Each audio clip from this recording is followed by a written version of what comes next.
15వ అధ్యాయం 4వ వచనం. ఇదే మన బైబిల్ స్టడీకి పునాది అయి ఉంటుంది.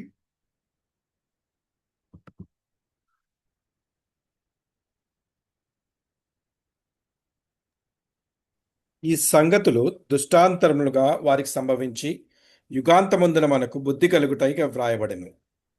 ఒక కారణం ఎందుకు బైబిల్ రాయబడింది, ఎందుకు లేఖనం రాయబడింది అని అంటే బుద్ధి కలుగుటకై. రెండో కారణము రోమిలికి రాసిన పత్రిక 15వ అధ్యాయం 4వ వచనం చదువుకుందామా. ఏలయనగా ఓర్పు వలనను లేఖనము వలన ఆదరణ వలనను మనకు నిరీక్షణ కలుగుటకై పూర్వమందు వ్రాయబడినవన్నీ మనకు బోధ కలుగు నిమిత్తము వ్రాయబడి ఉన్నవి. Thank you brother. నేను కూడా ఒక చిన్న ప్రార్థన చేసి ముందుకు సాగుతాను. తండ్రి, ఈ సమయం బట్టి ఎంతో వందనాలు. అలర్ట్ అండ్ అవేక్ పరిచర్య బట్టి ఎంతో వందనాలు తండ్రి. మీరిద్దరు సహోదరులు బ్రదర్ ఇజ్రాయెల్ గారికి, విజయ్ బ్రదర్కి ఇచ్చిన దర్శనం బట్టి, భారం బట్టి ఎంతో వందనాలు. వాళ్ళు మీ దగ్గర నుంచి పొందిన దర్శనం బట్టి ఈ పరిచర్యని ప్రారంభం చేయటమే కాదు, ఎంతో ప్రయాసంతో దాన్ని ముందుకు తీసుకొని వెళ్తున్నారు. ఇద్దరు సహోదరులని దీవించండి, ఆశీర్వదించండి. అలాగే తండ్రి, ఈ జూమ్ మీటింగ్ లో పాల్గొనటకు వచ్చిన ప్రతి వ్యక్తిని మీ చేతిలో అప్పచెప్తున్నాం. ఈ సాయంత్రం వేళ వాళ్ళ గృహాల్లో వాళ్ళు రిలాక్స్ అవుతూ ఉండవచ్చు, కానీ ఎంతో ఆసక్తితో మేము దేవుని వాక్యం చేత బలపరచబడాలి, విశ్వాసంలో బలపరచబడాలి అని మంచి కోరికలతో వచ్చి ఉన్నారు. అందరిని కూడా మీరు తృప్తిపరుస్తున్నారు, దీవిస్తున్నారు, ఆశీర్వదిస్తున్నారని మేము నమ్ముచున్నాం. నిష్ప్రయోజకమైన మీ దీన దాసుని నించోబెట్టి ఈ సమయంలో మీ మహిమార్థమై వాడుకుంటున్నారు తండ్రి. దాన్ని బట్టి నేను మిమ్మల్ని స్తుతిస్తున్నాను. ఈ దినం, ఈ వేళ, ఈ పూట ఏమేం పాఠాలు మీరు మా కొరకు ఏర్పరచుకొని ఉన్నారు అవన్నీ కూడా మా విశ్వాస నేత్రం రెప్పి బయలుపరుస్తారని నమ్ముచు ఈ విన్నపంలో మేము యేసుక్రీస్తు పరిశుద్ధమైన నామమున వేడుకుంటున్నాం. ఆమేన్, ఆమేన్, ఆమేన్. ఎప్పుడు లెక్కనే నేను 2 జనరల్ స్లైడ్స్ చూపించేసి ముందుకు వెళ్తానండి. 2 ప్రాముఖ్యమైన జనరల్ స్లైడ్స్. నేను ప్రతిసారి ప్రారంభంలో ఎందుకు చూపిస్తాను అని అంటే న్యూ కమర్స్ ఉండొచ్చు, వాళ్ళ బెనిఫిట్ కొరకు. మనం 3 అడుగులు వేస్తేనే బైబిల్ స్టడీ వెనకాల ఉన్న ఉద్దేశంలో మనము సాధించినట్టు. మొదటిగా అబ్జర్వేషన్, దాని తర్వాత ఇంటర్ప్రిటేషన్, మూడవది అప్లికేషన్. అబ్జర్వేషన్ అంటే ఏంటి? ఒక పుస్తకం తీసుకున్న తర్వాత అధ్యాయం బై అధ్యాయం మనము చదువుకొని ముందుకు వెళ్ళేటప్పుడు దాంట్లో ఉన్న ప్రతి వచనం మీద మనము ఫోకస్ చేయుట, దాన్ని అబ్జర్వేషన్ అని అంటాం. ఇంకా అది ఫోకస్ చేసే ముందు మనం ఇంకొక అబ్జర్వేషన్ అంటే ఒక ప్రాక్టీస్ మనం చేయాలి. అదేంటంటే 119వ కీర్తన 18వ వచనము చదువుకున్న తర్వాతనే మనం ఏ బైబిల్ స్టడీ అన్న స్టార్ట్ చేయాలి. అలాగే మనము వ్యక్తిగతంగా బైబిల్ చదివేటప్పుడు 119వ కీర్తన 18వ వచనం చదివి దాంట్లో ఉన్న మాటలు మనము ఎత్తిపట్టి ప్రార్థన చేసి మనము ముందుకు సాగాలి. ఏమని రాయబడి ఉన్నది 119వ కీర్తన 18వ వచనం? ఒకసారి విజయ్ బ్రదర్తో నేను చదివిస్తాను. విజయ్ బ్రదర్, 119వ కీర్తన 18వ వచనం. Psalm 119 verse 18.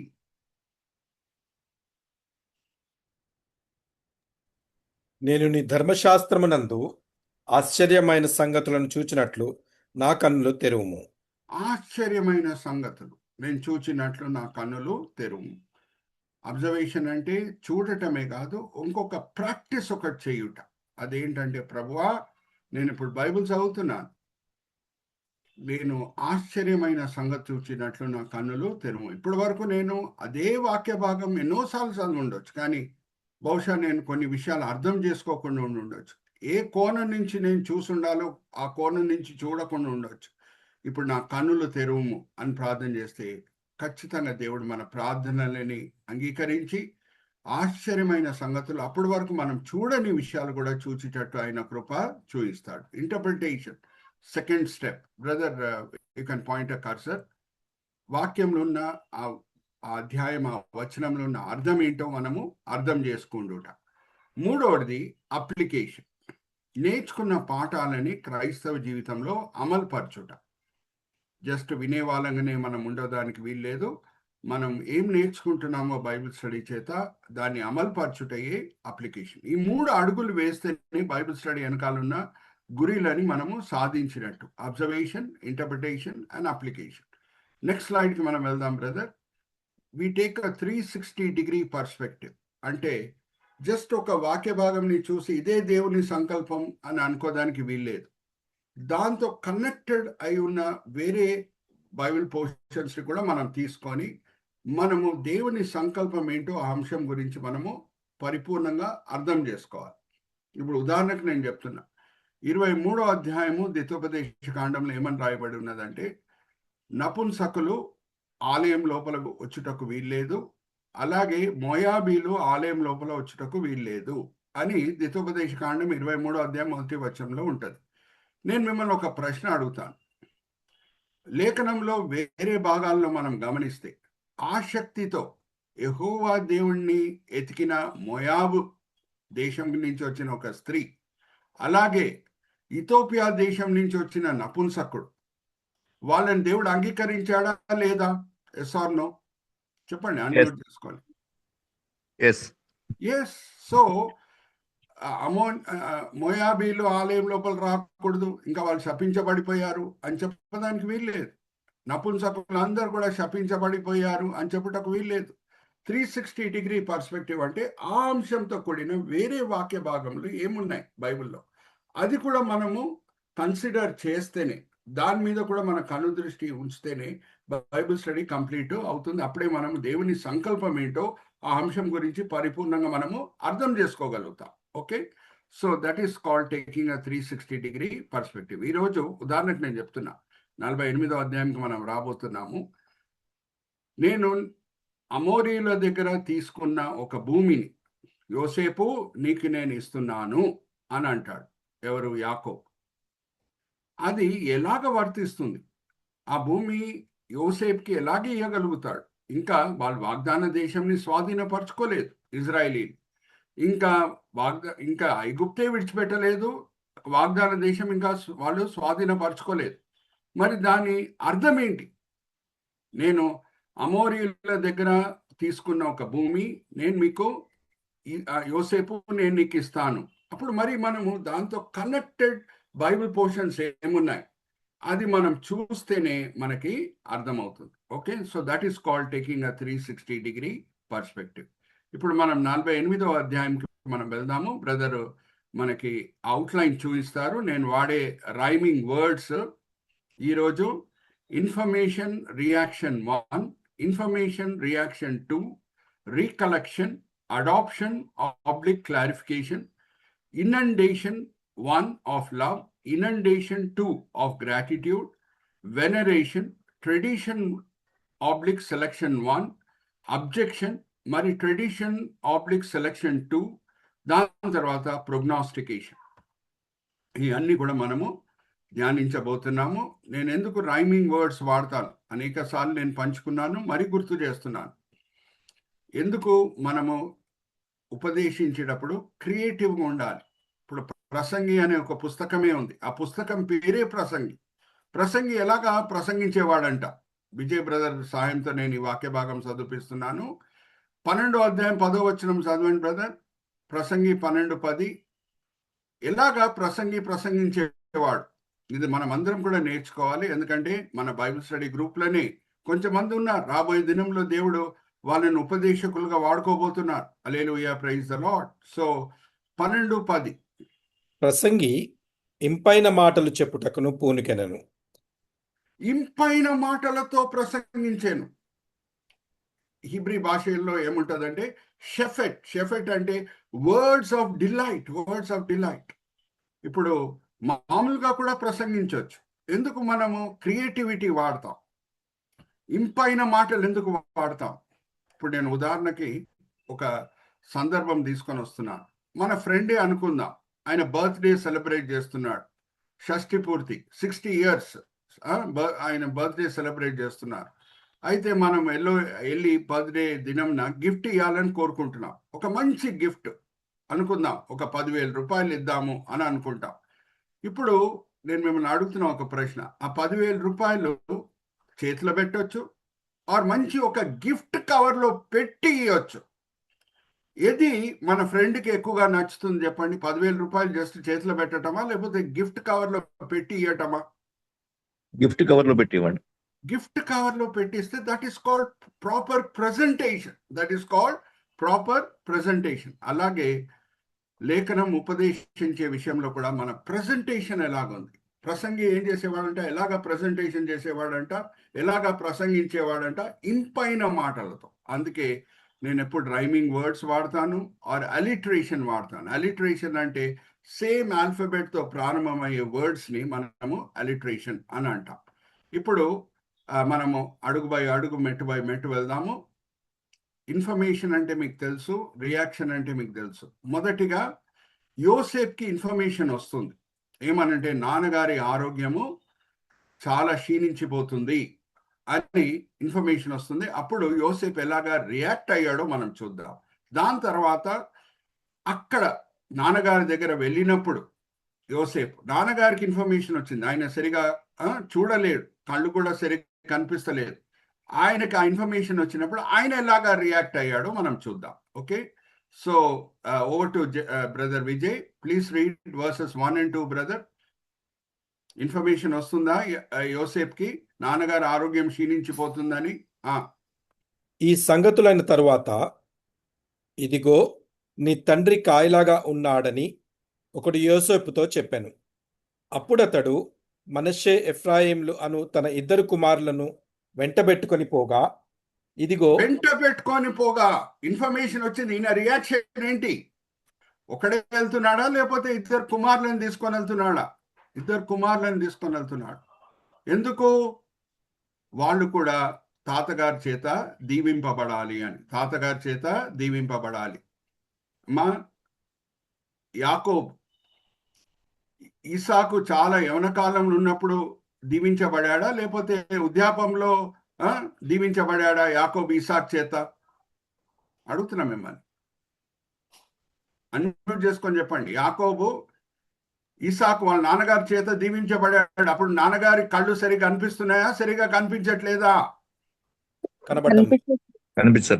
కనిపించట్లేదు. వృద్ధాపం అంటే ఒక old man's blessings carry a lot of weight. అంటే ఇంకా ఆయన మరణ పడకలో ఉన్నాడు, కొన్ని రోజుల తర్వాత చనిపోతున్నాడు. అప్పటి వరకు దేవుని పట్ల నమ్మకంగా ఉన్నాడు. అంటే ఒక జ్ఞాపకం పెట్టుకోండి, ఆత్మిక జీవితం ప్రారంభం ఎంత ముఖ్యమో ఆత్మిక జీవితము సమాప్తం కూడా అంతే ముఖ్యం. సో ఒక వ్యక్తి చనిపోయే సమయంలో కూడా నమ్మకంగా ఉన్నాడంటే దేవుని దృష్టిలో చాలా ప్రాముఖ్యమైన వ్యక్తి. ఆ వ్యక్తిని దేవుడు ఆయన నోటి బూరగా వాడుకోగలుగుతాడు. అందుకే పౌలు భక్తుడు రాసిన 2వ తిమోతి దాంట్లో ఉన్న ప్రాముఖ్యత ఏంటి? ఆయన ఆల్మోస్ట్ మరణం దగ్గర వచ్చినప్పుడు రాసిన పత్రిక ఏమని రాస్తున్నాడు? మంచి పోరాటము నేను పోరాడుతుంది, నా విశ్వాసంని నేను కాపాడుకున్నాను చివరి వరకు. ఇప్పుడు నేను మిమ్మల్ని అడుగుతున్న ఒక ప్రశ్న. ఆ 2వ తిమోతి పత్రికలో తిమోతిని పౌలు ఆశీర్వదిస్తే ఆ ఆశీర్వాదము గొప్పగా తిమోతి జీవితంలో వాడబడుతుందా లేదా? అడుగుతున్నా మిమ్మల్ని. Yes or no? వాడబడుతుంది. సో ఎప్పుడన్నా ఒక వృద్ధుడు, నమ్మకమైన వృద్ధుడు, దేవుణ్ణి సంతోషపరిచిన వృద్ధుడు ఆశీర్వదిస్తే ఆ ఆశీర్వాదం ఖచ్చితంగా వర్తిస్తుంది. ఓకే, సో ఆశీర్వదించాలి మా నాన్నగారు వృద్ధాపంలో నా కొడుకులని అని 2 తీసుకొని వెళ్తున్నాడు. ఇప్పుడు వర్స్ 2కి మనం వద్దాం. యాకోబుకి కబురు రాగానే ఎలాగా స్పందిస్తున్నాడు యాకోబు మనం చూద్దాం. ఇదిగో నీ కుమారుడైన యోసేపు నీ యొద్దకు వచ్చుచున్నాడని యాకోబునకు తెలుపబడెను. అంతటా ఇశ్రాయేలు బలము తెచ్చుకొని తన మంచము మీద కూర్చుండెను. సో ఈయనకి ఇన్ఫర్మేషన్ వచ్చినప్పుడు యోసేపు వస్తున్నాడు అనగానే ఈయన రియాక్షన్ ఏంటంటే ఆల్రెడీ చాలా బలహీనంగా ఉన్నాడు కానీ కష్టపడి మంచం మీద కూర్చున్నాడు. ఓకే, ఇప్పుడు మనం 2 వచనాలు చూసేసాము. 3-4 వచనాల్లో రీకలెక్షన్ అంటే యోసేపు రాగానే ఏం జ్ఞాపకం చేసుకుంటున్నాడు యాకోబు. ఒకసారి అది మనం చూద్దాం. రీకలెక్షన్ అంటే జ్ఞాపకం చేసుకుంటుట. ఏం జ్ఞాపకం చేసుకుంటున్నాడు? 3-4 వచనాలు చదవండి బ్రదర్.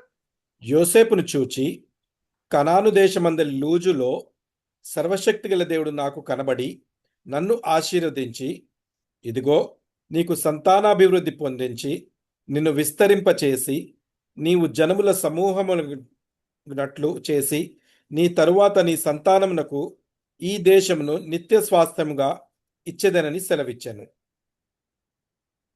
జ్ఞాపకం చేసుకుంటున్నాడు దేవుడు ఎలాగ ఆయన కనిపించి ప్రవచించాడో. మనము యాక్చువల్లీ జ్ఞాపకం చేసుకుంటే 2 సందర్భాలు మనకు కనిపిస్తాయి. ఒకసారి ఈసావు దగ్గర నుంచి పారిపోయే సమయంలో బేతేల్ దగ్గర దేవుడు కనిపించి నిన్ను ఆశీర్వదిస్తాను, నువ్వేం భయపడకు అని అంటున్నాడు.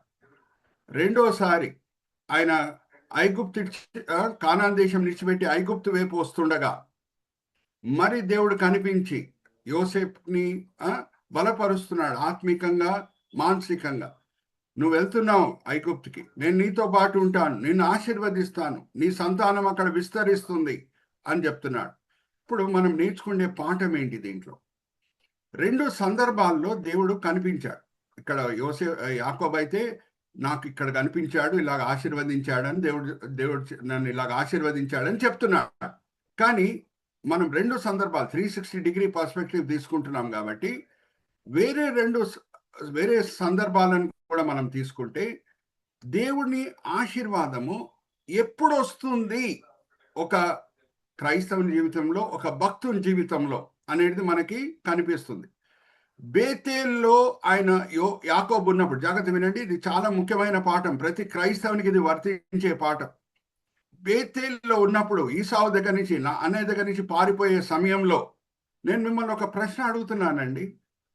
రాబోయే దినంలో ఫ్యూచర్లో ఏం జరగబోతుందో అన్ని కూడా యాకోబుకి ముందే తెలుసా?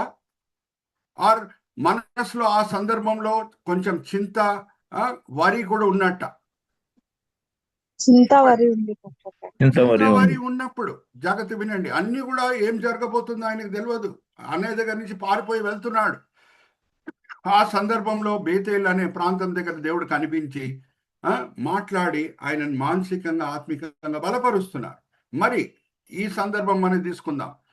కానాను విడిచిపెట్టి ఐగుప్తుకి వెళ్ళేటప్పుడు రాబోయే దినంలో ఫ్యూచర్లో అన్ని ఏం జరగబోతుందో యాకోబుకి తెలుసా? ఆర్ ఎన్నో క్వశ్చన్ మార్క్స్ ఉన్నాయా? మీరే చెప్పండి నాకు. క్వశ్చన్ మార్క్స్ ఉన్న సమయమా, లేకపోతే క్వశ్చన్ మార్క్స్ ఉన్న సమయం? Are you all understanding? మనం నేర్చుకునే పాఠం ఏంటి దీంట్లో? We come to the most important part, application. ఎప్పుడు మనకి అన్నీ తెలవకుండా ఉంటుందో, రాబోయే దినంలో ఏం జరగబోతుందో మనకు తెలవకుండా ఉంటుందో, ఏ ప్రాంతంకి మనం వెళ్తున్నామో ఆ ప్రాంతంకి అనుకుందాం మొదటిసారి మనం వెళ్తున్నాము, ఆ సమయంలో ఎన్నో క్వశ్చన్ మార్క్స్ ఉంటాయి మన మనసులో. అది ఆ ప్రాంతం అంటే అది కొత్త ఉద్యోగం కావచ్చు, కొత్త చోటు ఉండొచ్చు ఎక్కడ వెళ్తున్నామో, ఆర్ పెళ్లి సందర్భం ఉండొచ్చు, ఆర్ పనిలోనే ఏ ఉద్యోగంలో ఉన్నామో ఆ ప్రమోషన్ టైం ఉండొచ్చు. రాబోయే దినంలో ఏం జరగబోతుందో మనకు తెలియని సమయంలో దేవుని మాట విలువ మనం ఇంకా ఎక్కువగా అర్థం చేసుకోగలుగుతాం. Hallelujah, praise the Lord. Can I hear an hallelujah and an amen? దేవుడు సర్వజ్ఞాని. చూడండి, హల్లెలూయా, ప్రైజ్ ది లార్డ్. నేను ఎప్పుడు చెప్పే మాటలు, దేవుడు మనకు అప్పచెప్పిన అన్నిటికంటే ప్రాముఖ్యమైన పరిచర్య ఏంటి? దేవుణ్ణి ఆరాధించే పరిచర్య. దేవుణ్ణి ఆరాధించే విషయం. ఎందుకు ఆరాధన అన్నిటికంటే ముఖ్యమైన పరిచర్య? నేను ఎప్పుడు గుర్తు చేస్తుంటాను. అది ఎందుకు అన్నిటికంటే ముఖ్యమైన పరిచర్య అంటే అది శాశ్వతమైన పరిచర్య. ఇక్కడ ప్రారంభమై పరలోకంలో కూడా కొనసాగుతుంది. ఇప్పుడు అనుకుందాం, పరలోకంకి వెళ్ళిన తర్వాత అక్కడ ఏమన్నా స్వస్థపరిచే పరిచర్య ఉంటుందండి? ఏమన్నా రోగిలు ఉంటారా? చెప్పండి, ఉంటారా రోగిలు? Can I get an answer? పరలోకంలో ఏమైనా స్వస్థపరిచే పరిచర్య ఉంటుందమ్మా? సో ఏదన్నా ఒక పరిచర్య ఈ లోకంలో ప్రారంభమై పరలోకంలో కూడా కొనసాగుతుందంటే అది ఆయనను ఆరాధించే పరిచర్య. దేవుణ్ణి ఆరాధించే విషయంలో దేవుడు మన జీవితంలో కుమరించిన దీవెనలు బట్టి ఆయనను ఆరాధించడం మంచిదే. కానీ అన్నిటికంటే శ్రేష్టమైన ఆరాధన ఏమై ఉన్నదంటే మన దేవుడు ఏమై ఉన్నాడో దాన్ని బట్టి ఆయనను ఆరాధించడం మనము నేర్చుకోవాలి. ఆయనంత సర్వజ్ఞాని ఎవరు లేరు. ఆయనంత మనల్ని ప్రేమించే దేవుడు ఎవడు లేడు. ఏ సందర్భంలో యాకోబుతో మాట్లాడుతున్నాడు చూడండి. 2 సందర్భాలు నేను మీ ముందు తీసుకొని వచ్చాను. బేతేల్ అనే ప్రాంతం దగ్గర ఈసావు దగ్గర నుంచి పారిపోయే సమయంలో ఎంతో చింత ఆయన మనసులో ఉండి ఉండొచ్చు. రాబోయే దినంలో ఏం జరగబోతుంది అనేది ఎన్నో క్వశ్చన్ మార్క్స్ ఉండి ఉండొచ్చు. ఆ సమయంలో దేవుడు మాటలు యాకోబుని ఎంతగానో దాచుంటాయి. అలాగే ఎప్పుడు కానాన్ దేశం విడిచిపెట్టి ఐగుప్తుకు వస్తున్నాడో ఆ సమయంలో దేవుని మాటలు యాకోబుని ఎంతగానో ఓదార్చి ఉంటాయి. అది ఆల్ అండర్స్టాండింగ్. అది జ్ఞాపకం చేసుకుంటున్నాడు. దేవుడు ఎలాగ ఆయన కనిపించి ఆ చింత కలిగి ఉన్న సమయంలో ఎలాగ ఓదార్చాడు, ఎలాగా నేను నీతో పాటు ఉన్నాను, నువ్వు కంగారు పడకని మాటలు పలికాడు, అది యాకోబు జ్ఞాపకం చేసుకుంటున్నాడు. ఓకే, సో ఎన్నో సాక్ష్యములు మనం వింటూ ఉంటాం. నేను ఈ చింతతో ఉన్నప్పుడు, నేను ఈ కంగారు కలిగి ఉన్నప్పుడు నేను బైబిల్ తీస్తేని దేవుడు సూటిగా బైబిల్ ద్వారా దేవుడు నాతో మాట్లాడాడు. నేను చింత కలిగి ఉన్నప్పుడు నేను చర్చికి వెళ్తేని దేవుడు సేవకుడి చేత నాతో ఇలాగా మాట్లాడాడు. ఆ చింత అంతా కూడా నా హృదయం నుంచి వెళ్ళిపోయింది. దేవుడు మారని దేవుడు. హల్లెలూయా, ప్రైజ్ ది లార్డ్. చింత కలిగి ఉన్న యాకోబుతో ఆయన చింత తీసివేయుటకు దేవుడు మాట్లాడాడంటే 2026లో మనం చింత కలిగి ఉంటే దేవుడు ఆయన వాడే పద్ధతుల ద్వారా వాక్యమన్నా సేవకులన్నా వారి కళ ద్వారా ఇప్పుడు కూడా మాట్లాడా అడుగుతున్నా మిమ్మల్ని. Yes or no? మాట్లాడతాడు. ఎందుకంటే మన దేవుడు మారని దేవుడు. ఎక్కడుంది దేవుడు మారని దేవుడు అని? ఆ వాక్య భాగం చదువుకుందామా? మలాకీ గ్రంథం 3వ అధ్యాయం 6వ వచనం తీద్దామా? మలాకీ గ్రంథం 3వ అధ్యాయం 6వ వచనం.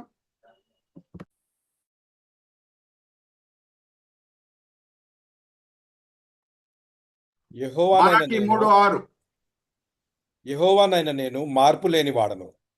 యెహోవాని నేను మార్పు లేని వాడను. సో యాకోబు చింతని దేవుడు ఎలాగా తీసివేసేసాడో ఆయన చింత కలిగి ఉన్నప్పుడు, అలాగే ఈ రోజు కూడా 2026లో దేవుడు మన చింతని ఆయన వాడే పద్ధతులు వాడి తీసివేసేస్తాడు. అప్పుడప్పుడు బైబిల్ ద్వారా మాట్లాడతాడు. లేఖనం తీసినప్పుడు ఎన్ని సాక్ష్యములు మనం వింటాం. దేవుడు సూటిగా నాతో మాట్లాడాడండి, నా చింత అంతా కూడా వెళ్ళిపోయింది. నేను చర్చికి వెళ్ళానండి, ఆ కాపరి ద్వారా దేవుడు మాట్లాడాడండి, నా చింత అంతా కూడా వెళ్ళిపోయింది. ఎన్నో సాక్ష్యములు మనము వింటూ ఉంటాం. ఓకే, సో ఇప్పుడు మనము 5-7 వచనాలకి మనం వద్దాం. Adoption oblique clarification. ఎందుకు నేను ఈ 2 వర్డ్స్ వాడుతున్నాను? అడాప్షన్ అయితే అక్కడ మనకి క్లియర్గా కనిపిస్తుంది. క్లారిఫికేషన్ అనే మాట నేను ఎందుకు వాడుతున్నాను నేను మీతో పంచుకుంటాను. ఒకసారి 5వ వచనం 7వ వచనం చదవండి విజయ్ బ్రదర్. ఇదిగో నేను ఐగుప్తునకు నీ యొద్దకు రాక మునుపు ఐగుప్తు దేశములో నీకు పుట్టిన నీ 2 కుమారులు నా బిడ్డలే. రూబేను షిమ్యోనుల వలె ఎఫ్రాయిము మనషే నా బిడ్డలై యుందురు. వారి తరువాత నీవు కనిన సంతానము నీదే. వారు తమ సహోదరుల స్వాస్థ్యమును బట్టి వారి పేళ్ల చొప్పున పిలువబడుదురు. పద్దనరాము నుండి నేను వచ్చుచున్నప్పుడు ఎఫ్రాతాకు ఇంకా కొంత దూరమున నుండగా మార్గమున రాహేలు కనాను దేశంలో నా ఎదుట మృతి పొందెను. అక్కడ బెత్లెహేమును ఎఫ్రాతా మార్గమున నేను ఆమెను పాతిపెట్టి తినని యోసేపుతో చెప్పాను. ఆయన ప్రేమించిన భార్య రాహేలు 2 కొడుకులని కన్న తర్వాత చనిపోయింది. 2 కొడుకులే ఇచ్చింది యాకోబ్కి. సో ఏమంటున్నాడు యోసేపు, నువ్వు అదే రాహేలు కుమారునివి, నేను ప్రేమించిన భార్య కుమారునివి. అందుకు నాకు 2 కొడుకులు దొరికారు రాహేల్ ద్వారా. అందుకు నీ కొడుకులని నేను ఇఫ్రాయిం మనాషేని నేను దత్తం తీసుకుంటాను. I will adopt them. దీని తర్వాత ఐగుప్తులో ఎవరెవరు పుడతారో నీకు వాళ్ళు నీ కొడుకులే, కానీ ఇఫ్రాయిం మనాషే నా కొడుకులు అని యాకోబు చెప్తున్నాడు. ఏం చేస్తున్నాడు? అడాప్ట్ చేస్తున్నాడు. ఇప్పుడు నేను మిమ్మల్ని అడుగుతున్నా ఒక ప్రశ్న. ఇప్పుడు ఇఫ్రాయిం మనాషే యోసేపు కొడుకులా, ఇప్పుడు యాకోబు కొడుకులు అయిపోయారా? యాకోబు కొడుకులు. సో యాకోబు కొడుకులు అంటే ఇప్పుడు క్లారిఫికేషన్కి నేను వస్తున్నాను. కానాన్ దేశంని స్వాధీనపరచుకునే సమయంలో, యెహోషువ సమయంలో 12 గోత్రాల మధ్యన భూమి విభాగించబడే సమయంలో, 12 కొడుకుల మధ్యన భూమి విభాగించబడే సమయంలో యెహోషువ దేవుని చేత నడిపింపబడి యోసేపుకి ఒకటే ఒక భూమి అని ఇస్తాడా, లేకపోతే మనాషేకి విడిగా భూమి, ఇఫ్రాయింకి విడిగా భూమి ఇస్తాడా? అడుగుతున్నా మిమ్మల్ని, చెప్పండి. విడివిడిగా ఇస్తాడు. ఇస్తాడు. ఆ మ్యాప్ కూడా మనం చూద్దాము brother. Let's go to the next slide తర్వాత ఇంకొక స్లైడ్ కి మనం వెళ్దాం. అక్కడ మ్యాప్ చూడండి. 12 గోత్రాల మధ్యన భూమి విభాగించబడినప్పుడు వేరే కొడుకులకి ఎలాగ భూమి ఇవ్వబడిందో ఇక్కడ చూడండి. వేరే కొడుకులు యూదా ఉన్నాడు. బ్రదర్ కింద నుంచి మనము దక్షిణం వైపు నుంచి పైకి వెళ్దాం బ్రదర్. కింద మనకి సిమియోన్ కనిపిస్తున్నాడు. ఓకే, కింద దక్షిణం వైపు నుంచి మనం వెళ్దాం. సిమియోన్కి ఎలాగ భూమి ఒక అధికారం చొప్పున దొరికిందో, అలాగే యూదాకి ఎలాగ భూమి ఆయనకు అధికారం చొప్పున దొరికిందో యాకోబు కుమారుడుగా, అలాగే దానికి ఎలాగ భూమి దొరికిందో యాకోబు కుమారుడుగా. ఇప్పుడు చూడండి, యోసేపు పేరు మనకు కనిపించట్లేదు. హల్లెలూయా, ప్రైజ్ ద లార్డ్. ఏం కనిపిస్తున్నది? ఇఫ్రాయిము, దానిపైన మనాషే. హల్లెలూయా, ప్రైజ్ ద లార్డ్. అది ఆల్ అండర్స్టాండింగ్. సో ఇఫ్రాయిము మనాషే, ఇఫ్రాయిము మనాషే. ఇప్పుడు క్లారిఫికేషన్, ఎందుకంటే ఇదే మ్యాప్ నేను మీకు చూపిస్తున్నాను. జాగ్రత్త వినండి, ఇది చాలా ఇంపార్టెంట్ పాయింట్. రేపు మీరు కూడా ఉపదేశకులు, రేపు మీరు కూడా ఉపదేశించబోతున్నారు. సో ఈ పాయింట్ మీరు జ్ఞాపకం పెట్టుకోండి. ఆమేన్ చెప్పండి. ఏమనంటే యోసేపు కాకుండా ఇద్దరు కుమారులకి భూమి ఇవ్వబడుతుంది. ఇద్దరు కుమారులకి భూమి ఇవ్వబడుతుంది. అవునా? సో ఇక్కడ పైన హెడ్డింగ్ చూడండి, division of the promise land to the 12 tribes of Israel. మనకందరికి కూడా తెలుసు యాకోబ్కి 12 కొడుకులు. అవునా? మొదటి కొడుకు రూబేను, చివరి కొడుకు బెంజమిన్. అవునా? 12 కొడుకులు అంటే ఇప్పుడు యోసేపు బదులు ఆయనకి 2 కొడుకులు దొరికారు. ఎవరికి? యాకోబ్కి. యోసేపు బదులు 2 కొడుకులు దొరికారు. జాగ్రత్త వినండి, చాలా ఇంపార్టెంట్ పాయింట్. ఇప్పుడు మరి 13 గోత్రాల మధ్యన భూమి విభాగించబడాలి కదా. హల్లెలూయా, ప్రైజ్ ద లార్డ్. అవునా కాదా? క్లారిఫికేషన్ ఇస్తాను నేను. కానీ ఇప్పుడు నేను మిమ్మల్ని అడిగే ప్రశ్న ఏంటంటే, యోసేపు ఒక్కడే.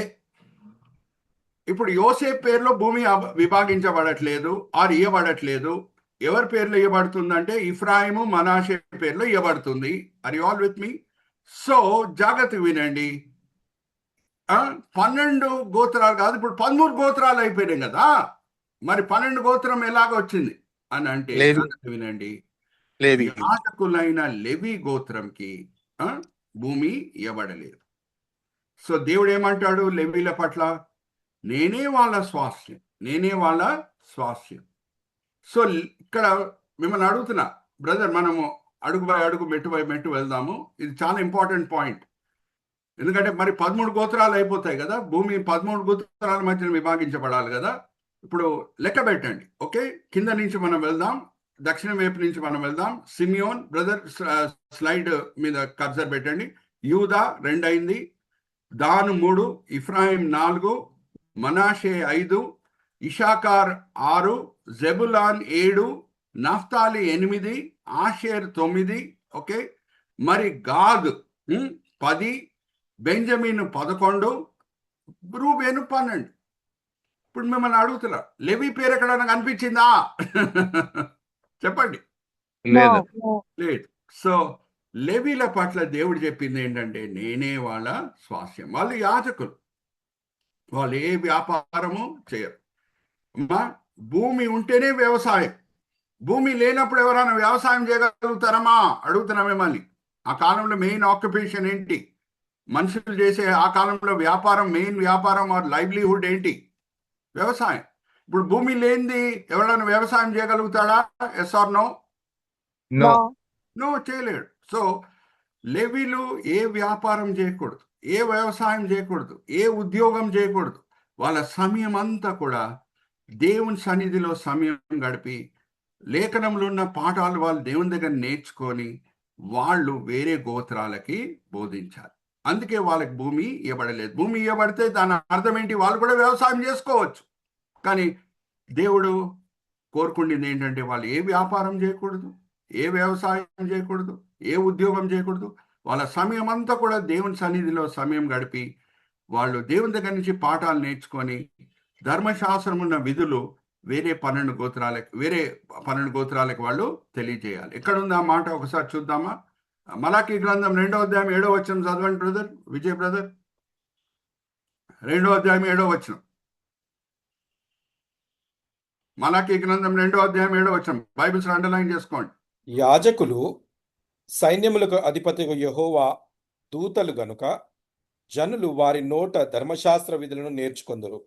వారు జ్ఞానమును బట్టి బోధింపవలెను. హల్లెలూయా, ప్రైజ్ ది లార్డ్. దేవుని ప్రతినిధులు, యాజకులు, వాళ్ళు దేవుని వాక్యమే బోధించాలి. వాళ్ళ ద్వారా ప్రజలు దేవుని చిత్తం ఏంటో ప్రతి విషయంలో నేర్చుకోవాలి. ఇప్పుడు నేను మిమ్మల్ని ఒక ప్రశ్న అడుగుతాను. ఇప్పుడు లెవీలు కూడా వ్యాపారం చేసుకోవాలని అంటే, లెవీలు కూడా వ్యవసాయం చేసుకోవాలంటే, లెవీలు కూడా ఉద్యోగం చేసుకోవాలంటే ఎంత సమయం దేవుని సన్నిధిలో వాళ్ళు గడపగలుగుతారండి? నేర్చుకోవడానికి దేవుని దగ్గర పాఠాలు అడుగుతున్నారు. No. నేర్చుకోలేరు. అందుకు దేవుడు ఏమంటున్నారు అని అంటే, మీ సమయం అంతా కూడా నా దగ్గర మీరు గడిపి, నా దగ్గర మీరు పాఠాలు నేర్చుకొని వేరే 12 గోత్రాలకి మీరు బోధించండి. అది ఆల్ విత్ మీ. సో అందుకే జాగ్రత్త వినండి. దేవుని చేత సేవకు పిలువబడితే, నేను కూడా పెట్రోల్ బంక్ ఇన్స్పెక్టర్గా చేసేవాడిని ఇండియన్ ఆయిల్ కార్పొరేషన్లో. దేవుని సేవకి పిలువబడితే ఏం మీరు కంగారు పడకండి. అది గొప్ప ధన్యత, దేవుని సన్నిధిలో సమయం గడుపుట. ఇప్పుడు లెవీలని ఎవరు పోషించేవారు? వాళ్ళకు కూడా అవసరతలు ఉంటాయి. వాళ్ళు కూడా ఆహారం తినాలి, వాళ్ళు కూడా చిన్న గృహాల్లో ఉండాలి, వాళ్ళు కూడా బట్టలు వేసుకోవాలి. ఎవరు సపోర్ట్ చేసేవారు చెప్పండి? లెవీలని ఎవరు సపోర్ట్ చేసేవారు? 12 గోత్రాలు. వేరే 12 గోత్రాలు. Look at the balance God he's created. ఎంత చక్కని బ్యాలెన్స్ ఉంది చూడండి. వీళ్ళు సమయం అంతా దేవుని సన్నిధిలో గడిపి దేవుని దగ్గర నుంచి నేర్చుకున్న పాఠాలు 12 గోత్రాలకు బోధించాలి. 12 గోత్రాలు వాళ్ళ దశమ భాగము తీసుకొని వచ్చి లెవీలకి ఇవ్వాలి. So there is a wonderful balance. Are you all understanding? Our God is a God of balance. Balance అనగానే ఇంకొక ప్రకృతిలో ఉన్న ఉదాహరణ నేను మీ ముందు తీసుకొని వస్తున్నాను. మనం మిమ్మల్ని అడుగుతున్నాం ఒక ప్రశ్న. ఏ గాలి మనం పీల్చుకుంటున్నామో, ఏ గాలి ఆక్సిజన్ మనం పీల్చుకుంటున్నామో, అది కూడా ఆ గాలియే చెట్లు పీల్చుకుంటున్నాయండి? నో. ఎగ్జాక్ట్లీ ఆపోజిట్ కదా. దేవుడు ఎంత చక్కని బ్యాలెన్స్ క్రియేట్ చేశాడు. మనం పీల్చుకునేది ఆక్సిజన్, విడిచిపెట్టేది కార్బన్ డైఆక్సైడ్. దేవుడు ఆయన సర్వజ్ఞానం చొప్పున ఏం చేశాడంటే, చెట్లు పీల్చుకునేది కార్బన్ డైఆక్సైడ్, విడిచిపెట్టేది oxygen. Are you all understanding? Look at the amazing balance of our heavenly father. అందుకే నేను చెప్తుంటా, దేవుడు ఏమై ఉన్నాడో దాన్ని బట్టి ఆయనను ఆరాధించడం మనము నేర్చుకోవాలి. ఆయనంత సర్వజ్ఞాని ఎవరు లేరు. Are you all with me? So ఇప్పుడు ఎలాగా 12 గోత్రాలు వచ్చినాయి అని రేపు మిమ్మల్ని అడిగితే మీరు దానికి జవాబు ఇచ్చే స్థాయిలో ఉండాలి. ఎందుకంటే ఎప్పుడు యోసేపు 2 కుమారులని అడాప్ట్ చేసుకుంటున్నాడు యాకోబు, మరి 13 గోత్రాలు అయిపోవాలి. మరి 13 గోత్రాలు అయినప్పుడు మరి భూమి 13 గోత్రాల మధ్యన విభాగించబడాలి. మరి ఎందుకు ఓన్లీ 12 గోత్రాల మధ్యన అని రేపు మిమ్మల్ని ఎవరైనా అడిగితే మీరు దానికి జవాబు ఇచ్చే స్థాయిలో ఉండాలి. That is called taking a 360-degree perspective. అందుకే ఇంత లోతులో వెళ్ళి మనము అన్ని కూడా అర్థం చేసుకుంటున్నాం. So not only adoption, what we are also focusing upon is clarification. ఈ డౌట్ వస్తే దాన్ని ఎలాగ మనము క్లారిఫై చేయాలి. Okay, let's go back brother. ఇప్పుడు 8వ వచనం నుంచి 10వ వచనం. ఇనండేషన్ అంటే ఇంగ్లీష్లో ఏంటి? ఇనండేషన్ అంటే ఓవర్ఫ్లోయింగ్. ఓవర్ఫ్లోయింగ్. జాగ్రత్త వినండి అమ్మా. థ్యాంక్స్ మనము మామూలుగా చెప్పొచ్చు. అప్పుడప్పుడు ఎలాగ మనము థ్యాంక్స్ చెప్పొచ్చు అంటే పొర్లే ప్రేమతో. పొర్లే ప్రేమతో. నేను మిమ్మల్ని అడుగుతున్నా ఒక ప్రశ్న. కొత్త నిబంధనలో ఒక ఉదాహరణ ఉంటుంది. సమాజము చిన్న చూపు చూచిన జకియా, సుంకర్లు అంటే అందరూ చిన్న చూపు చూసేవారు. అరే వీళ్ళు రోమా ప్రభుత్వంకి పనిచేస్తున్నారు, కరప్ట్ ఫెలోస్, బాగా డబ్బులు ఆశించే వ్యక్తులు అని చిన్న చూపు చూసేవారు సుంకర్లని. ఎప్పుడు యేసుక్రీస్తు ప్రభువారు జకియా ఇంటికి వెళ్ళి ఆయనతో పాటు సహవాసంలో గడిపి ఆయనని ఆత్మికంగా రక్షించాడు, జకియా మనసులో మామూలు థ్యాంక్స్ గివింగ్ ఉండిందా లేకపోతే ఓవర్ఫ్లోయింగ్ థ్యాంక్స్ గివింగ్ ఉండిందా? మీరే చెప్పండి. ఓవర్ఫ్లోయింగ్. ఓవర్ఫ్లోయింగ్. ఎక్కడ రుణం ఎక్కువగా ఉంటుందో అక్కడ ప్రేమ ఎక్కువగా ఉంటుంది. ఎక్కడ రుణం ఎక్కువగా ఉంటుందో ప్రేమ అక్కడ ఎక్కువగా ఉంటుంది. ఇంకా ఆయన ప్రేమ ప్రభువారి పట్ల పొర్లుతున్నదని మనం దేన్ని బట్టి చెప్పొచ్చు? జస్ట్ ప్రభువారి దగ్గర క్షమాపణ పొంది జకియా నిశ్శబ్దంగా ఉన్నాడా? కాదు. ప్రభువారి దగ్గర వచ్చి ఏమని అంటున్నాడు? ప్రభువా ఇప్పటి వరకు నేను ఎవరి దగ్గరన్నా దొంగలించుంటే 4 రెట్లు నేను ఆయనకి ఇస్తాను ప్రభువా. ఇంకా అదే కాదు, నా దగ్గర ఉన్న విశాలమైన ఆస్తి దాంట్లో 50% నేను పేదలకు ఇచ్చేస్తాను ప్రభువా అని అంటున్నాడు. Are you all understanding? That is called inundation. That is called inundation అంటే ఓవర్ఫ్లోయింగ్. ఇప్పుడు చూడండి, ఎప్పుడు మిమ్మల్ని అడుగుతున్నా ఒక ప్రశ్న, జాగ్రత్త వినండి. ఎప్పుడు యాకోబ్కి తెలిసిందో, ఆయన వేరే కొడుకులు తీసుకొని వచ్చి కబురు ఏమని చెప్తారు, ఓసేపు నువ్వు పంపించావు కదా, ఏదో మృగము ఆయన చీల్చేసింది, ఆయన బట్టలు నాకు ఆయన బట్టలే మాకు దొరికినాయి, ఇది చూడు రక్తం కనిపిస్తుంది ఆ బట్టల్లో, యోసేపు చనిపోయాడు అని చెప్పినప్పుడు జాగ్రత్త వినండి, నేను మిమ్మల్ని ఒక ప్రశ్న అడుగుతున్నాను. యోసేపుని మరి చూస్తాడు అని యాకోబు అనుకున్నాడా? లేదు. సో ఆయన జాగ్రత్త వినండి, యోసేపుని చూడటమే కాదు, యోసేపు ద్వారా పుట్టిన పిల్లలు, ఆయన మనవళ్ళు, ఇప్పుడు ఆయన వాళ్ళని అడాప్ట్ చేస్తున్నాడు, వాళ్ళని కూడా చూచుటకు దేవుడు ధన్యత ఇచ్చాడు అని అంటే ప్రేమ మామూలుగా ఉంటుందా, పొర్లుతుందా? యాకోబు మనసులో దేవుని పట్ల మీరే చెప్పండి నాకు. పొర్లుతుందా, మామూలుగా ఉంటుందా ప్రేమ? పొర్లుతుంది. ఇప్పుడు చూడండి ఈ మాటలు 8వ వచనం నుంచి 10వ వచనం చదవండి బ్రదర్. ఇశ్రాయేలు యోసేపు కుమారులను చూచి వీరెవరని అడుగగా, యోసేపు, వీరు నా కుమారుడు, వీరిని ఈ దేశమందు దేవుడు నాకు అనుగ్రహించనని తన తండ్రితో చెప్పాను. అందుకతడు, నేను వారిని దీవించుటకు నా దగ్గరకు వారిని తీసుకొని రమ్మనెను. ఇశ్రాయేలు కన్నులు వృద్ధాప్యం వలన మందముగా ఉండెను గనుక అతడు చూడలేకపోయాను. యోసేపు వారిని అతని దగ్గరకు తీసుకొని వచ్చినప్పుడు అతడు వారిని ముద్దు పెట్టుకొని కౌగిలించుకొనెను. ఎందుకు? అది కూడా చూద్దాం. ఇశ్రాయేలు యోసేపుతో, నీ ముఖము చూచెదనని నేను అనుకొనలేదు గాని నీ సంతానము దేవుడు నాకు కనపరిచి ఉన్నాడనగా, యోసేపు అతని మోకాళ్ళ మధ్య నుండి వారిని తీసుకొని, నిన్ను చూడటమే నేను అనుకోలేదు, ఇంకా నీ కుమారులను కూడా చూచుటకు దేవుడు అవకాశం ఇచ్చాడు. చూడండి, inundation of love, inundation of gratitude.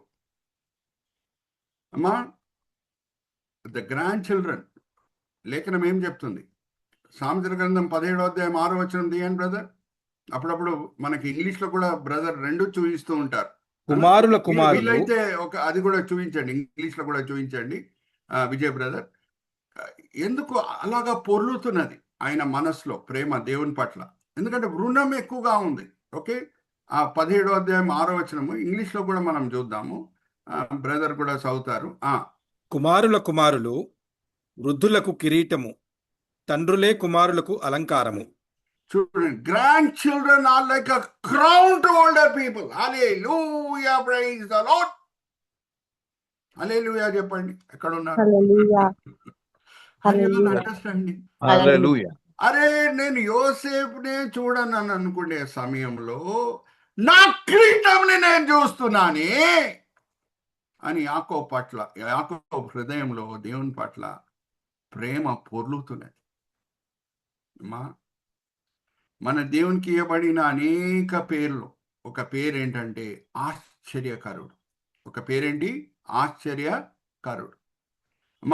మనము ఏమి ఎక్స్పెక్ట్ చేస్తాము దేవుని దగ్గర? జగత్తు వినండి, దేవుని దగ్గర మామూలుగా ఏమి ఎక్స్పెక్ట్ చేస్తాము అది మనకి దొరికినప్పుడు ఆశ్చర్యం కలుగుతుందా? లేకపోతే ఏం ఎక్స్పెక్ట్ చేస్తామో దానికంటే ఎక్కువ దొరికినప్పుడు ఆశ్చర్యం కలుగుతుందా? మీరే చెప్పండి. ఎక్కువ దొరికినప్పుడు హల్లెలూయా, ప్రైజ్ ద లార్డ్. అందుకే మన దేవుని పేరు ఆశ్చర్యకరుడు. ఆయన ఏం చేస్తాడు? ఎఫెసీయులకు రాసిన పత్రిక 3వ అధ్యాయం 20వ వచనం మనం చదువుదాం. అడిగిన దానికంటే, ఊగించిన దానికంటే ఎక్కువగా ఇచ్చే దేవుడు. హల్లెలూయా, ప్రైజ్ ద లార్డ్. అరే, యోసేపుని నేను చూస్తానా లేదా అనేది యాకోబుకి తెలియదు, చూస్తాను అనుకోలేదు ఆయన. యోసేపు పిల్లలను కూడా చూచుటకు దేవుడు ధన్యత ఇచ్చాడు. అడిగిన దానికంటే, ఊహించిన దానికంటే ఎక్కువగా ఇస్తున్నాడు. చదవండి బ్రదర్. ఎఫెసీయులకు రాసిన పత్రిక 3:20. అడుగు వాటన్నిటికంటేను ఊహించు వాటన్నిటికంటేను అత్యధికముగా చే శక్తి గల దేవునికి క్రీస్తు యేసు మూలంగా సంఘములో తరతరములు సదాకాలం మహిమ కలుగును గాక. ఆమెన్. ఆమేన్. అడిగిన దానికంటే ఊహించిన దానికంటే ఎక్కువ ఇస్తున్నాడు కాబట్టి ఆయన ఆశ్చర్యకరుడు. హల్లెలూయా, ప్రైజ్ ద లార్డ్. ఆశ్చర్యకరుడు. ఇప్పుడు జస్ట్ రిలేటెడ్ టాపిక్ కాబట్టి నేను చెప్తున్నాను. వరల్డ్ అంతా కూడా world cup, FIFA world cup చూస్తున్నది. 2026లో అమెరికా, మెక్సికో, కెనడాలో జరుగుతుంది. నేను మిమ్మల్ని అడుగుతున్నానండి, ఎవరన్నా పేలే పేరు విన్నారా? బ్రెజిల్ చాలా famous player, black pearl. Pele Yes. పేరు విన్నారా? Yes. వింటే ఎస్ పాస్టర్ Yes. గారు అని చెప్పండి. Yes sir. విన్నారా? Yes. ఎస్ కనిపిస్తుంది నాకు, కొన్ని ఎస్లు వినిపిస్తున్నాయి నాకు. చాలా ఫేమస్ బ్రెజిలియన్ ఫుట్బాలర్. ఒక ఎస్ అయినా ఇంకా వేరే ఎస్లు కూడా ఉన్నాయా? Yes brother. సో పేలే పుట్టినప్పుడు ఆయన పేరు ఏంటంటే ఎడ్సన్ అరెంటస్ డో నాస్కిమెంటో. జాగ్రత్త వినండి, పేదరికంలో పుట్టాడు. ఎడ్సన్ అరెంటస్ డో నాస్కిమెంటో. అయితే ఆయనకి పేలే అనే పేరు ఎందుకు వచ్చింది? హీబ్రీ భాషలో ఆశ్చర్యకరుడు అనే పేరుకి పేలే అంటే, ఆయన ఫుట్బాల్లో ఏమేమి సాధించేవాడంటే అందరికి ఆశ్చర్యం పుట్టించేది. అరే, ఇలాగ కూడా గోల్ కొట్టగలుగుతారా? ఇట్లా కూడా పాస్ ఇవ్వగలుగుతారా? ఇట్లా కూడా ఫుట్బాల్ ఆడగలుగుతారా అని అందరు మనసులో ఆయన ఆశ్చర్యం పుట్టించాడు. కాబట్టి ఆయనకి పేలే అనే పేరు వచ్చింది. కానీ మొదటిగా యెషయా గ్రంథం 9:6 మనం హీబ్రీ భాషలో చదివితే ఆశ్చర్యకరుడికి వాడబడిన పదం ఏంటంటే పేలే. ఎప్పుడు ఆశ్చర్యం పుడుతుంది? మరి అడుగుతున్నా, ఏం మనం ఊహించామో అదే దొరికినప్పుడా, లేకపోతే ఊహించిన దానికంటే ఎక్కువ దేవుని దగ్గర నుంచి పొందినప్పుడా? చెప్పండి. ఊహించిన దానికంటే అధికంగా పొందినప్పుడు. అందుకే మన దేవుడు ఆశ్చర్యకరుడు. అడిగిన దానికంటే ఊహించిన దానికంటే ఎక్కువగా ఇచ్చే దేవుడు. జాగ్రత్త వినండి. రూతు ప్రభుని రక్షకుడిగా అంగీకరించింది. నవమి, వెళ్ళిపోమా, నీ గ్రామంకి వెళ్ళిపో, నీ కుటుంబంకి వెళ్ళిపో, మరి ఇంకొక పెళ్లి చేసుకో అని చెప్పింది. కానీ రూతు యెహోవా దేవుడినే రక్షకుడిగా అంగీకరించింది. నీ దేవుడే నా దేవుడు అని అంటుంది. నీ ప్రజలే నా ప్రజలు. ఇప్పుడు మిమ్మల్ని అడుగుతున్న ఒక ప్రశ్న. 2వ అధ్యాయం రూతు గ్రంథంకి వస్తే, పడిపోయిన పంటలని ఏరుకోదానికి రూతు వెళ్తున్నది. ఏ పొలం లోపల ఆమె వెళ్ళిందో పడిపోయిన పంటలను ఏరుకుండుటకు, ఒక పేదరికంలో ఉన్న విధవరాలుగా ఏ పొలం లోపల వెళ్ళిందో ఆ పొలంకి ఆమె యజమానురాలుగా అవుతుందని ఆమెకు తెలుసా? మొదట్లోనే నో, తెలియదు. Hallelujah, praise the Lord. Are you all understanding? అడిగిన దానికంటే ఊహించిన దానికంటే ఎక్కువ ఇచ్చే దేవుడు. అందుకే మన దేవుడు ఆశ్చర్యకరుడు. Are you all with me? So ఏం కనిపిస్తుందండి మనకి? Inundation of love, inundation of gratitude. So next ఇంకొకటి చాలా ముఖ్యమైన పాయింట్కి మనం వస్తున్నాం. ఇక్కడ ఎంతమంది తల్లిదండ్రులు ఇంకా కలిగి ఉన్నారో నాకు తెలియదు. You are all blessed to have parents living with you. ఒక ఆజ్ఞ ఏమున్నది? ఒక ప్రామిస్తో పాటు ఆజ్ఞ ఏమున్నది? 10 ఆజ్ఞల్లో తల్లిదండ్రులను మీరు సన్మానించండి, అప్పుడు మీరు దీర్ఘ ఆయుష్లై ఉంటారు. ఓకే? ఎందుకు తల్లిదండ్రులు అంత ముఖ్యమైన వ్యక్తులు? తల్లిదండ్రులు, జాగ్రత్త వినండి, దేవుని ప్రతినిధులు. హల్లెలూయా, ప్రైజ్ ద లార్డ్. చిన్నప్పుడు చిన్నపిల్లలు ఏమీ వాళ్ళ పనులు చేసుకోలేరు, ఏ పని చేసుకోలేరు. అన్నీ ప్రొవైడ్ చేసేది తల్లిదండ్రులే. ఇంకా అదే కాదు, పిల్లలు సెటిల్ అయ్యే వరకు అన్ని బాధ్యతలు నెరవేర్చేది దేవుని ప్రతినిధులుగా తల్లిదండ్రులు. సో మామూలుగా తల్లిదండ్రులు ఎవరై ఉన్నారో వాళ్ళ పట్లనే ఇంత రెస్పెక్ట్ మనం చూపించాలంటే ఆ తల్లిదండ్రులు భక్తిపరులై ఉంటే, యాకోబు వలె ఒక విశ్వాస వీరుడై ఉంటే, పిల్లల మనసులో ఆ తండ్రి పట్ల మామూలు రెస్పెక్ట్ ఉంటుందా? చాలా రెస్పెక్ట్ ఉంటుందా? అడుగుతున్నా మిమ్మల్ని. చాలా రెస్పెక్ట్ ఉంది. చాలా రెస్పెక్ట్ ఉంటుంది. సో ఏం చేస్తున్నాడు యోసేపు ఈ మాటలు వినగానే? 12-13 చదవండి బ్రదర్. అలాగే వీలైతే ఇంగ్లీష్లో కూడా చూపించండి. అంటే తల్లిదండ్రులు దేవుని ప్రతినిధులు, వాళ్ళని చాలా రెస్పెక్ట్ ఇవ్వాలి. ఇంకా వాళ్ళు భక్తిపరులు అంటే, విశ్వాస వీరులు అని అంటే ఇంకా రెస్పెక్ట్ పొర్లాలి మన హృదయంలో తల్లిదండ్రుల పట్ల. సో 12-13 ఏం చేస్తున్నాడు యోసేపు? యోసేపు అతని మోకాల మధ్య నుండి వారిని తీసుకొని అతనికి సాష్టాంగ నమస్కారం చేశాను. సాష్టాంగ నమస్కారం చేశాను వాళ్ళ నాన్నగారికి. Hallelujah, praise the Lord. Are you all understanding? తల్లిదండ్రులను మనం ఎలాగా సన్మానించాలి, ఎలాగా మనం రెస్పెక్ట్ ఇవ్వాలి, ఎంత వాళ్ళని గౌరవించాలి. అంతకీ యోసేపు ఏమన్నా భక్తిలో తక్కువ వాడమ్మా అడుగుతున్నా? భక్తిలో ఏమన్నా తక్కువ వాడా? చెప్పండి. కాదు. విశ్వాసంలో ఏమన్నా తక్కువ వాడా? కాదు. కానీ కాదు. ఇంత మంచి నాన్నగారిని దేవుడు నాకు ఇచ్చి ఉన్నాడు. ఆయన కూడా ఒక విశ్వాస వీరుడు, ఆయన కూడా దేవుని మీద ఆధారపడి జీవించిన వ్యక్తి అని ఏం చేస్తున్నాడు? మరి నేను ఇంగ్లీష్లో చదువుతున్నాను. Then Joseph removed them from Israel's knees and bowed down with his face to the ground. సాష్టాంగపడి కాళ్ళ మీద రెస్పెక్ట్ ఇస్తున్నాడు చూడండి.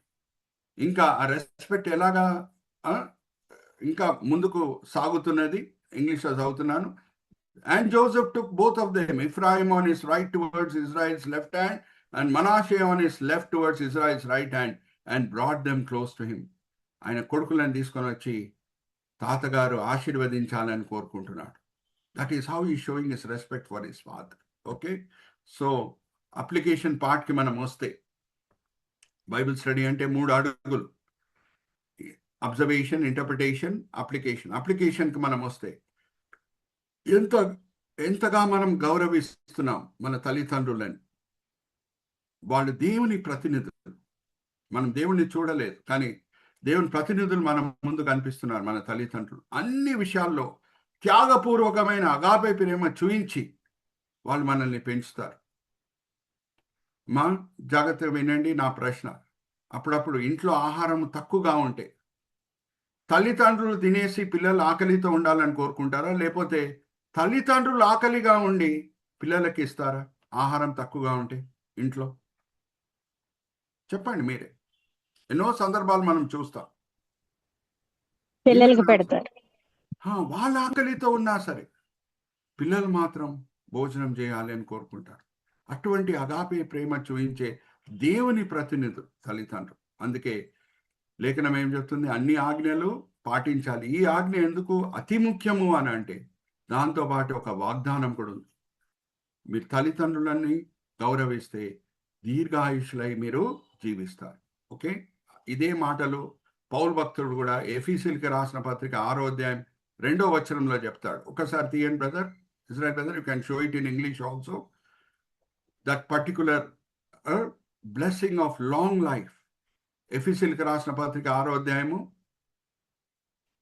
ఎఫీసీయులకు రాసిన పత్రిక 6వ అధ్యాయము ఒకసారి చదువుదామా? 2-3 వచనాలు చదవండి బ్రదర్.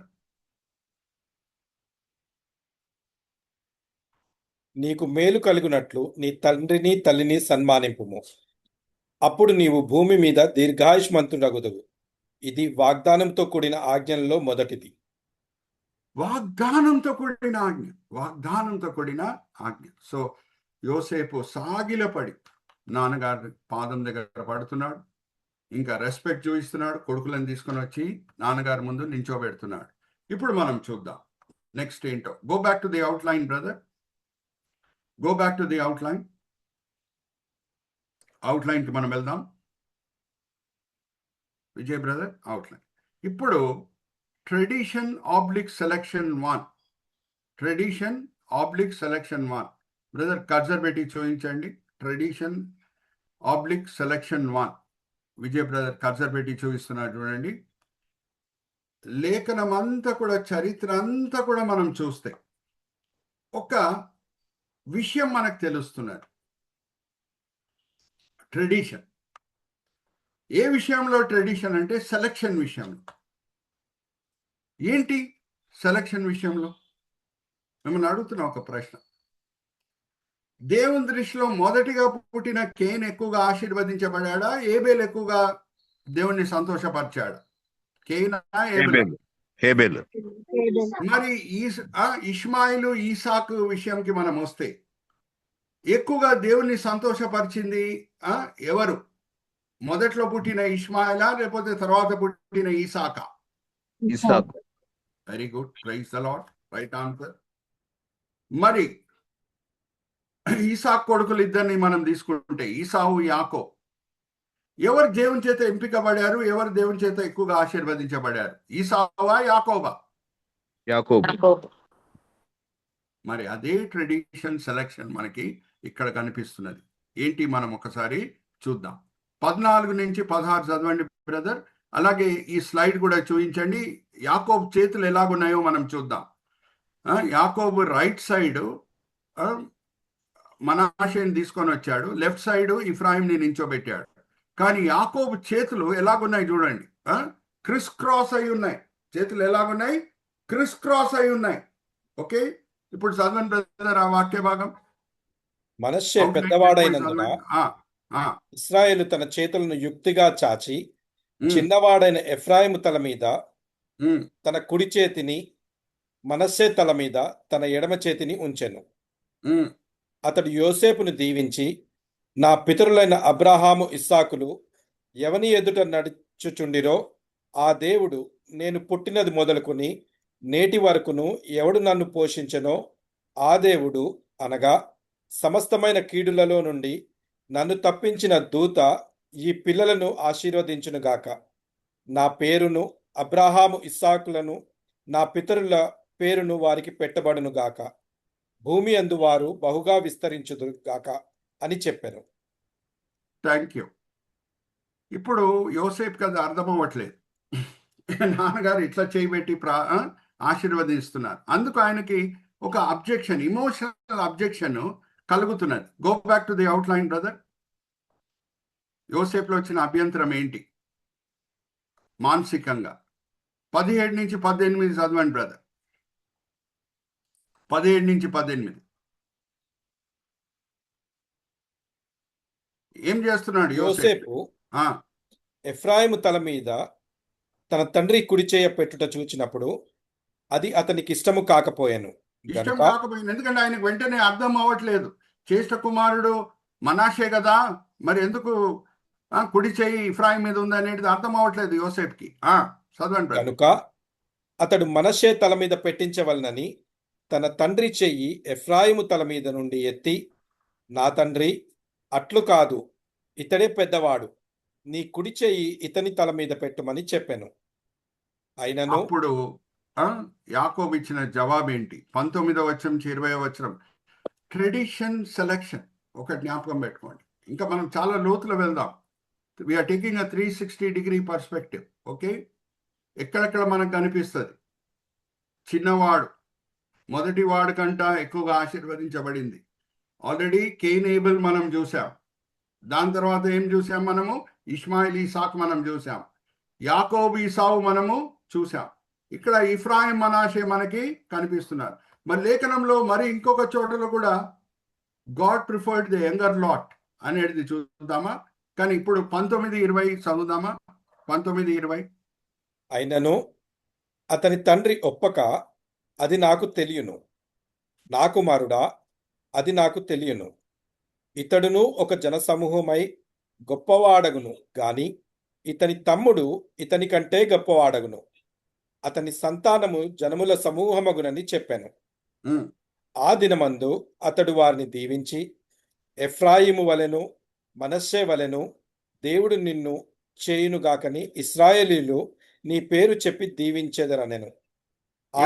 మొదట్లో చెప్తున్నాడు. ఎవరి పేరు మొదట్లో వచ్చింది? ఇఫ్రాయిం పేరా, మనాషే పేరా అడుగుతున్నా? ఎఫ్రాయిం పేరు. ఇఫ్రాయిం పేరు. హల్లెలూయా, ప్రైజ్ ది లార్డ్. మనాషే కూడా దీవించబడతాడు, కానీ ఇఫ్రాయిం ఇంకా ఎక్కువగా దీవించబడతాడు. ఓకే, ఇప్పుడు చాలాసార్లు ఈ విషయము చాలా మందిని కలవరపరుస్తుంది. ఇప్పుడు నేను లోతులో వెళ్తున్నాను.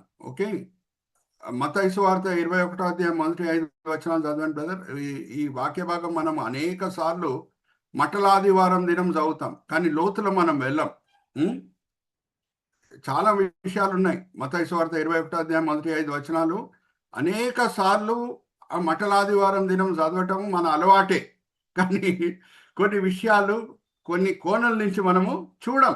ఓకే, నేను ఒక ప్రశ్న అడగబోతున్నాను ఇది చదవబడిన తర్వాత. చదవండి బ్రదర్.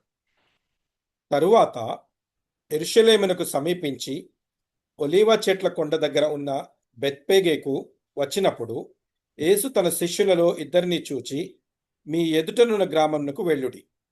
వెళ్ళగానే కట్టబడి ఉన్న ఒక గాడిదయు దానితోనున్న ఒక గాడిద పిల్లయు మీకు కనబడును. వాటిని విప్పి నా యొద్దకు తోలుకొని రండి. ఎవడైనను మీతో ఏమైనను అనిన ఎడల అవి ప్రభువునకు కావలసి ఉన్నవని చెప్పవలెను. వెంటనే అతడు వాటిని తోలిపెట్టునని చెప్పి వారిని పంపెను. ప్రవక్త వలన చెప్పబడినది నెరవేరునట్లు ఇది జరిగెను.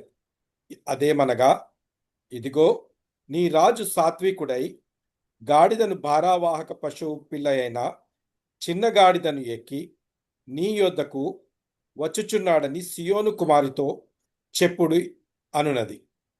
ఓకే, గాడిద పిల్ల మీద ఎక్కి వస్తాడని ప్రవక్త ముందే చెప్పినట్లు ఈ మాటలు నెరవేర్చబడాలి అని మత్తయి సువార్తలో మనము చదువుకుంటున్నాం. 21వ అధ్యాయం 1-5 వచనాలు. ఎక్కడ రాయబడి ఉంది? మీ రాజు సాత్వికుడై గాడిద పిల్ల మీదే సవారి అయి వస్తాడు అని. చదువుదామా? జకర్యా గ్రంథం 9వ అధ్యాయం 9వ వచనం తీయండి బ్రదర్. జకర్యా గ్రంథం 9వ అధ్యాయం 9వ వచనం బైబిల్స్ అండర్లైన్ చేసుకోండి. సియోను నివాసులారా బహుగా సంతోషించుడి, యెరూషలేము నివాసులారా ఉల్లాసముగా ఉండుడి. నీ రాజు నీతిపరుడును రక్షణ గలవాడును దీనుడనై గాడిదను గాడిద పిల్లను ఎక్కి నీ యొద్దకు వచ్చుచున్నాడు. గాడిద పిల్లని ఎక్కి మీ యొద్ద వచ్చుచున్నాడు. ఈ ప్రవచనం మటలాదివారం దినం నెరవేర్చబడింది. అనేక సార్లు మనం చదువుకుంటాం. నేను మిమ్మల్ని ఒక ప్రశ్న అడుగుతున్నాను. గాడిద పిల్ల మీద ఒకేసారి ఎక్కి రావడానికి వీలవుతుందా? గాడిద హైట్ ఎక్కువ అండి, గాడిద పిల్ల హైట్ చాలా తక్కువ. రెండు మీద ఒకేసారి సవారీ చేయటము సాధ్యమా? మరి ఏం జరిగింది ఆ రోజు? ఎప్పుడు ఈ కోణం నుంచి మనం చూడం కదా మటలాదివారము. అట్లా చదువుతూ పోతుంటాం బైబిల్. అందుకే నేనేం చెప్పాను, బైబిల్ చదివే ముందు ప్రతిసారి ఒక ప్రార్థన చేసుకొని ప్రారంభం చేయాలి. ఆశ్చర్యమైన సంగతులు నేను చూచినట్లు నా కన్నులు తెరువు.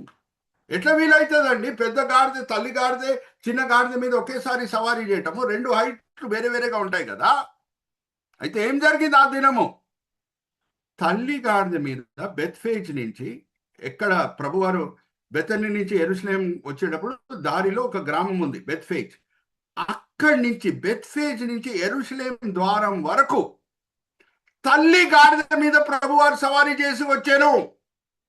యెరూషలేం లోపల ప్రవేశించినప్పుడు ప్రజలు హోసన్నా హోసన్నా అనే పాటలు పాడినప్పుడు, ఆయన ముందు నాట్యం చేసినప్పుడు, ఆయన ముందున్న దారిలో వాళ్ళ బట్టలు కప్పినప్పుడు చిన్న గాడిద మీద సవారీ చేసి వచ్చాను. హల్లెలూయా, ప్రైజ్ ది లార్డ్.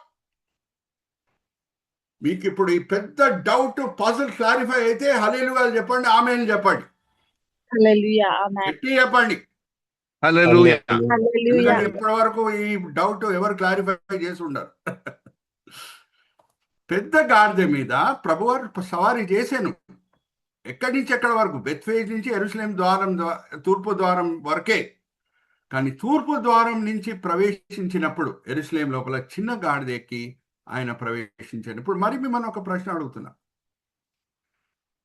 ప్రభువారు చిన్న గాడిద మీద సవారీ చేసి ప్రయాణం చేసి యెరూషలేం లోపల వచ్చినప్పుడు ప్రభువారి పాదములు ఆ దారి మీద ఉన్న బట్టలని తాకినాయా, లేకపోతే చిన్న గాడిద పాదములు తాకినాయా ఆ బట్టలని? సో ఏ గాడిద ఎక్కువగా ఘనత పొందింది? చిన్న గాడిదేనా, పెద్ద గాడిదేనా? Hallelujah, praise the Lord. కనిపిస్తుందా సెలెక్షన్ అండ్ ట్రెడిషన్? రెండో వాడు చిన్నవాడు మొదటి వాడు కంటే ఎక్కువ ఘనత పొందుట. Hallelujah, praise the Lord. 360 degree perspective మనం తీసుకుంటున్నాం. కనెక్టెడ్ స్క్రిప్చర్ పోర్షన్స్ కి కూడా మనం వెళ్తున్నాం.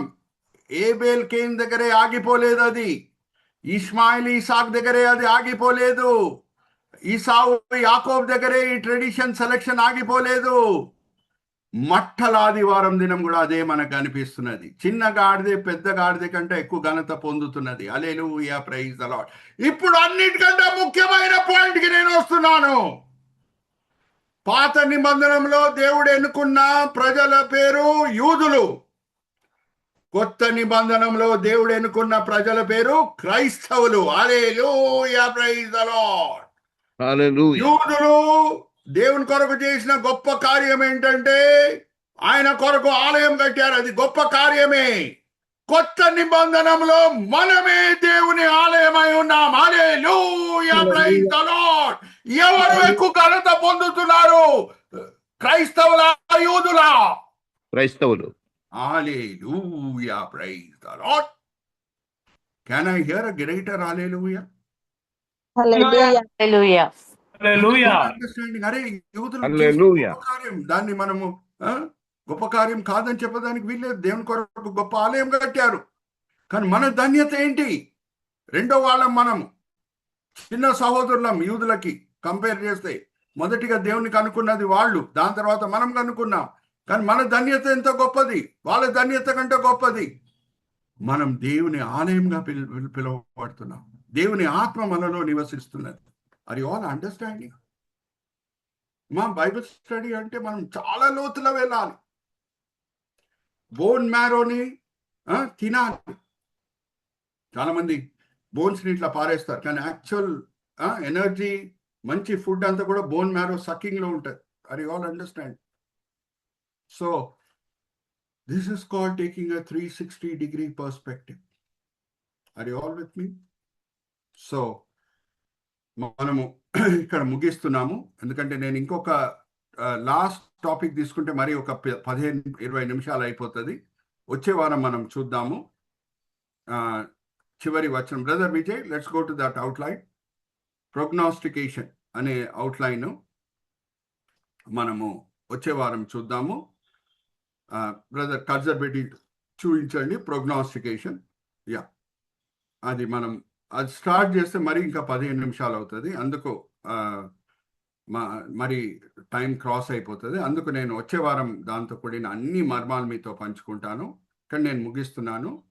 ఈరోజు మనం చూసింది ఏంటో ఒక్కసారి సమరైజ్ చేసుకుందాం, ర్యాప్అప్ చేసుకుందాం. Brother Vijay, let's go back to the outline once again. ఒకసారి మరి అవుట్లైన్ ఒకసారి చూద్దాం. మనం నేర్చుకునేవి ఫస్ట్ ఇన్ఫర్మేషన్ రియాక్షన్ 1, దాని తర్వాత ఇన్ఫర్మేషన్ రియాక్షన్ 2, దాని తర్వాత రీకలెక్షన్ 5, ఆ తర్వాత 5వ వచనం 7వ వచనం అడాప్షన్ అండ్ క్లారిఫికేషన్. ఎందుకు 12 గోత్రాల మధ్యన భూమి విభాగించబడింది, 13 గోత్రాలు ఉన్నప్పుడు అనేది క్లారిఫై అయింది. 8వ వచనం నుంచి 10వ వచనం ఇనండేషన్ ఆఫ్ లవ్, ప్రేమ పొర్లుతున్నది. 11వ వచనం ఇనండేషన్ ఆఫ్ గ్రాటిట్యూడ్, రుణం పొర్లుతున్నది. 12, 13 వెనరేషన్, అంటే తండ్రి పట్ల చూపించిన గౌరవం యోసేపుది ఎలాగ ఉందో మనం చూసాం. 14, 16 tradition selection 1, 17, 18 objection, 19, 20 tradition selection 2. Okay, ఇక్కడ మనం ఆపుతున్నామండి. నేను చిన్న ప్రార్థన చేసి మరి ఫ్లోర్ బ్రదర్ విజయ్ గారికి అప్పచెప్తాను. తండ్రి, ఈ సమయం బట్టి ఎంతో వందనాలు తండ్రి. అలర్ట్ అండ్ అవేక్ పరిచర్య బట్టి ఎంతో వందనాలు తండ్రి. ఎంతో చక్కని దర్శనం మీ దగ్గర పొంది ఇద్దరు సహోదరుడు ఇజ్రాయెల్ అలాగే సహోదరుడు విజయ్ ఈ వేదికని స్థాపించడమే కాదు, ఈ జూమ్ మీటింగ్స్ ని స్థాపించడమే కాదు, ఎంతో ప్రయాసపడి దాన్ని ముందుకు తీసుకొని వెళ్తున్నారు. ఇద్దరు సహోదరులను దీవించండి, ఆశీర్వదించండి. ఈరోజు ఎంతో మల్టీ టాస్కింగ్ కూడా బ్రదర్ విజయ్ గారు చేశారు. టెక్నికల్ కోఆర్డినేషన్ చేయటమే కాదు, వాక్యం కూడా చదివినిపిస్తూనే వచ్చారు. బ్రదర్ని దీవించండి, ఆశీర్వదించండి. అలాగే తండ్రి, ఈ జూమ్ మీటింగ్ లో పాల్గొనడానికి వచ్చిన ప్రతి వ్యక్తి 20 మంది ఉన్నారు తండ్రి, వాళ్ళని అందరినీ కూడా దీవించండి, ఆశీర్వదించండి. వాళ్ళు ఈ సమయంలో వాళ్ళ గృహాల్లో వాళ్ళు రిలాక్స్ అవుతూ ఉండొచ్చు, కానీ ఎంతో ఆసక్తితో వాక్యపరంగా ఆత్మికంగా మేము బలపరచబడాలి అని మంచి కోరికలతో వచ్చి ఉన్నారు. అందరినీ కూడా మీరు తృప్తిపరిచి ఉన్నారు, దీవించి ఉన్నారు, ఆశీర్వదించి ఉన్నారని మేము నమ్ముచున్నాం. నిష్ప్రయోజకమైన మీ దీనదాసుడిని నించోబెట్టి మీ మహిమార్థమై వాడుకున్నారు తండ్రి. ఎన్నో శారీరక బలహీనలు ఉన్నాయి, వేరే ఎన్నో బలహీనతలు ఉన్నాయి, అయినా సరే మీ నోటి బురగా నిల్చోబెట్టి మీ మహిమార్థమై వాడుకున్నారు. దాన్ని బట్టి నేను మిమ్మల్ని స్తుతిస్తున్నాను. ఈ దినం, ఈ వేళ, ఈ పూట ఏమేం పాఠాలు మీరు మాకు నేర్పించి ఉన్నారో మేము వినే వాళ్ళగానే కాకుండా అమలు పరిచే వాళ్ళని మమ్మల్ని అందరినీ సరిదిద్దండి. ఈ వినపములు మేము యేసుక్రీస్తు పరిశుద్ధమైన నామములో వేడుకుంటున్నాం. ఆమేన్, ఆమేన్, ఆమేన్.